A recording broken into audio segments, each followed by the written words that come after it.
प्रेम ऐसा शब्द है जो सिर्फ इंसान ही नहीं, बेजुबान जानवर भी समझता है। इंसान खुशी और दर्द को महसूस करते हैं, वैसे ही जानवर भी करते हैं। सच तो यह है कि जानवर तो ऐसे दोस्त होते हैं जो कोई सवाल भी नहीं पूछते, ना ही आपकी आलोचना करते हैं, बस चाहते हैं तो आपका प्यार और देखभाल। आइए आज आपको एक ऐसी कहानी सुनाती हूँ वन मानुष की। एक दिन एक शिकारी अफ्रीका के क्लब में बैठा हुआ अखबार पढ़ रहा था। उसका एक दोस्त घबराया हुआ कमरे में आया और बोला, एक हबशी बहुत दूर से यहाँ आया है और कहता है कि पास के जंगल में एक नर वन मानुष निकला है जो सिर्फ आदमियों को मार रहा है। शिकारी ने उस हबशी को बुलाकर पूछताछ की तो मालूम हुआ कि उबांशी जाति के एक आदमी ने उस वन मानुष के जोड़े को मार डाला है। शायद इसीलिए वह आदमियों को मार रहा है। हबशी ने कहा, साहब, ऐसे डील डॉल का वन मानुष कहीं देखने को भी नहीं मिलेगा। बड़े बड़े जवानों को बात की बात में मार डालता है। ताज्जुब तो यह है कि वह चुन चुनकर उसी जाति के आदमियों को मारता है। अब तक करीब 10 उबांशियों को मार चुका है। शिकारी शेर का शिकार करने आया था, पर उसने दिल ही दिल में सोचा, यह वन मानुष तो शेर से भी ज्यादा खतरनाक है, पहले इसी को क्यों ना मारूं। दूसरे दिन उसने सुबह सुबह शिकार का सारा सामान इकट्ठा किया और उसी हबशी को लेकर जंगल की तरफ चल खड़ा हुआ। कई सिपाही भी मौजूद थे, वे भी अपनी बंदूकें लेकर चलने को तैयार हो गए। हबशी राह दिखाता दिखाता आगे आगे चलने लगा। दिन भर लगातार चलने के बाद वे लोग उबांशियों के गांव में पहुंचे। रास्ते में बहुत से जानवर मिले, पर वन मानुष का कहीं नामो निशान न मिला। अफ्रीका के सब गांव करीब करीब एक ही तरीके के होते हैं। गांव के बीच में उबांशियों के सरदार का झोंपड़ा था। चारों ओर बांसों से घिरा हुआ था। एक बड़े डील डॉल का आदमी कंधे पर बंदूक रखे झोपड़ी के सामने टहल रहा था। शिकारियों की खबर पाकर उबांशी सरदार उनसे मिलने आया और फौजियों की तरह सलाम करके बोला, आप लोग खूब आए। अब मुझे उम्मीद है कि वन मानुष जरूर मारा जाएगा। हम लोगों का तो घर से निकलना भी मुश्किल हो गया है। शिकारी ने बड़े गुरूर के साथ कहा, हाँ हाँ, देखो क्या होता है, आए तो इसी इरादे से है। शिकारियों ने सरदार के झोपड़े के पास ही अपनी बंदूकें लगा दी और पेट देवता की पूजा करने के लिए फिक्र करने लगे कि अचानक किसी की कराहने की आवाज आई, जैसे उसका कोई मर गया हो। शिकारी ने पूछा, यह कौन रो रहा है? हबशी ने बड़ी घबराई हुई आवाज में कहा, हुजूर, यह वही वन मानुष है। दिन भर अपने मुर्दा जोड़े के पास बैठा हुआ रोता रहता है और रात होते ही इधर उधर घूमने लगता है। ना मालूम किस वक्त चुपके से गांव में घुस जाता है और किसी न किसी को मार डालता है और किसी जाति के आदमी से कुछ नहीं बोलता, बस उबांशियों को ही मारता है। लोग दिन भर के थके मांदे भूखे प्यासे थे। वन मानुष का शिकार करने की किसे सोचती थी। जब लोग खा पीकर फारिग हुए तो सलाह होने लगी कि वन मानुष का शिकार कैसे किया जाए। उबांशी सरदार ने कहा, रात को आप लोग उसे पा नहीं सकते, दिन को ही उसका शिकार हो सकता है। शिकारियों को भी उसकी सलाह पसंद आई। सब अपनी अपनी बंदूकें रखकर बाहर पहरे का बंदोबस्त करने लगे और 2-2 घंटे के बाद पहरा बदलने लगा। शिकारी थका हुआ था, जल्दी ही सो गया, लेकिन थोड़ी देर ही सोया था कि उसकी नींद टूट गई और सामने एक परछाई सी खड़ी दिखाई दी।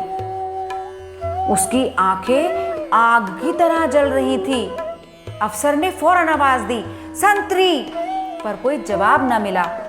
ना मालूम ये आवाज संतरी के कानों तक पहुंची भी थी या नहीं। अफसर ने तुरंत बिजली जलाई। उसका कलेजा सन्न हो गया।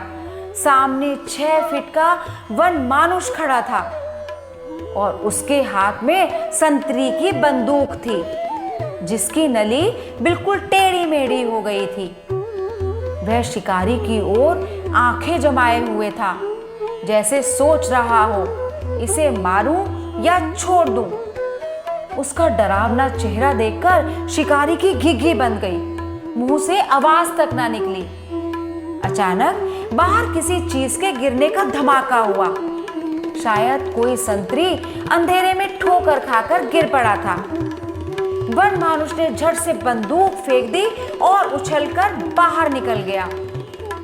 साहब के होश ठिकाने आ गए।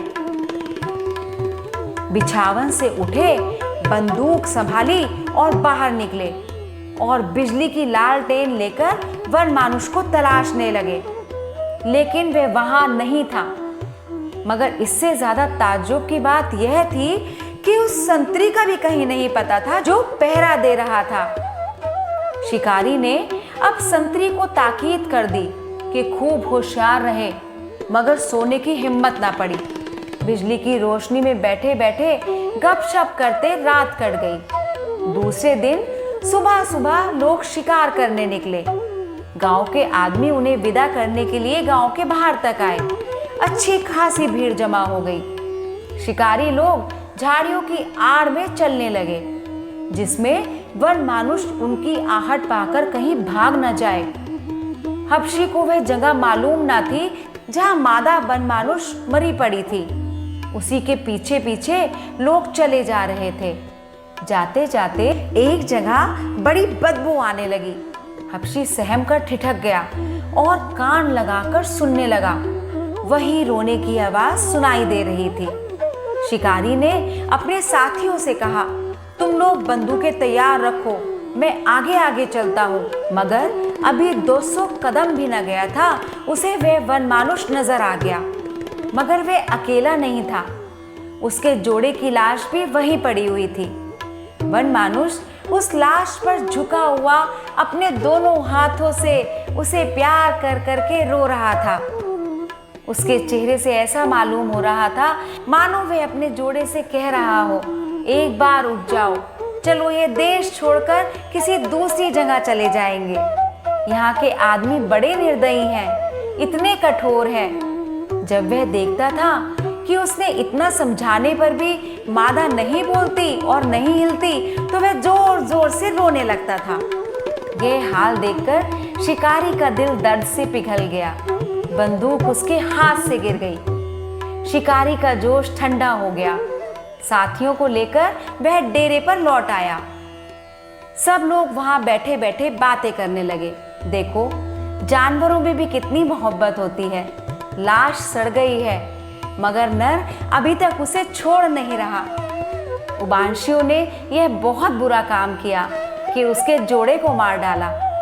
अभी ये बातें हो ही रही थी कि देखा कई आदमी एक लाश को लिए चले आ रहे हैं। शिकारी लाश को फौरन पहचान गया। यह उस संतरी की लाश थी। मालूम हो गया उसी वन मानुष ने रात को उसे मार डाला है। शिकारी क्रोध से अंधा हो गया। बोला, अब इस दुष्ट को नहीं छोड़ूंगा। ऐसे खूनी जानवरों पर दया करना पाप है। आज उसका काम तमाम करके ही दम लूंगा। यह कहकर वह फिर उसी जगह जा पहुंचा जहां मादा मरी पड़ी थी। मगर अब की वन मानुष वहां नहीं दिखाई दिया। तब यह लोग उसके पैर का निशान देखते देखते उसकी खोज में चलने लगे। आखिर एक पहाड़ी के नीचे से जहां एक नदी बहती थी, वन मानुष आता हुआ दिखाई दिया। उसकी देह से बूंद बूंद पानी टपक रहा था। मालूम होता था अभी नहाकर निकला है। शिकारियों को देखते ही पहले तो वह गरज उठा, फिर किसी शोक में डूबे हुए आदमी की तरह जोर जोर से रोने लगा। वे लोग चुपचाप खड़े रहे। जब वह बिल्कुल पास आ गया, अफसर ने अपने कंधे से बंदूक उठाई, निशाना लगाया और गोली चला दी। वह जोर से चीखा और गिर पड़ा। उसका एक कंधा जख्मी हो गया था। पर वह तुरंत ही दूसरे हाथ के सहारे अफसर की ओर दौड़ा। अफसर ने अब उसकी छाती पर गोली चलाई। शिकारियों ने समझा उसे मार लिया, मगर वह झट एक चट्टान फांदकर भाग गया और जंगल में घुस गया। शाम होने को थी। अब उसे ढूंढना बेकार समझकर शिकारी डेरे की तरफ लौटे। सबको यह मालूम था कि वह घायल हो गया है, फिर भी लोगों ने पहरे का बंदोबस्त तैयार रखा और कुछ लोग खा पीकर सो गए। रात भर सब लोग आराम से सोते रहे। अफसर साहब की नींद खुली ही थी कि एक हबशी दौड़ता हुआ आया और बोला, साहब वह फिर रो रहा है। अफसर ने ध्यान से सुना। हाँ, ये तो वही रोने की आवाज है। लोगों ने झटपट कपड़े पहने और बंदूक लेकर रवाना हो गए। उस जगह पहुंचकर ये लोग झाड़ियों की आड़ से दोनों वन मानुषों की अंतिम प्रेम लीला का तमाशा देखने लगे। देखा कि वह अपने जोड़े की लाश को अपने खून से रंगी हुई छाती से दबाकर रो रहा है। उसकी आंखों में एक नशा सा छाया मालूम होता है, जैसे कोई शराब के नशे में चूर हो। वह दर्दनाक माजरा देखकर शिकारियों की आंखों में आंसू आ गए। यह तो मालूम ही था कि वह अब चोट नहीं कर सकता, किसी पे प्रहार नहीं कर सकता। शिकारी उसके बिल्कुल पास चला गया और देखने लगा कि शायद उसकी मरहम पट्टी हो जाए और वो ठीक हो जाए। उसे देखते ही वनमानुष ने दर्दनाक आंखों से उसकी ओर देखा, मानो कह रहा था, क्यों देरी करते हो, एक गोली और चला दो, जल्दी ही इस दुख भरे संसार से विदा हो जाऊं और अपनी इस मादा के साथ ही दूर चला जाऊं। शिकारी ने ऐसा ही किया। एक गोली से उसका काम तमाम कर दिया। इधर बंदूक की आवाज हुई, उधर वनमानुष चित हो गया, मगर आवाज के साथ ही शिकारी का दिल कांप उठा। उसे ऐसा मालूम हो रहा था जैसे उसका दिल रो रहा हो कि तूने खून किया है, हाँ तू खूनी है। क्या कसूर था इस वनमानुष का, ये तूने क्या कर डाला।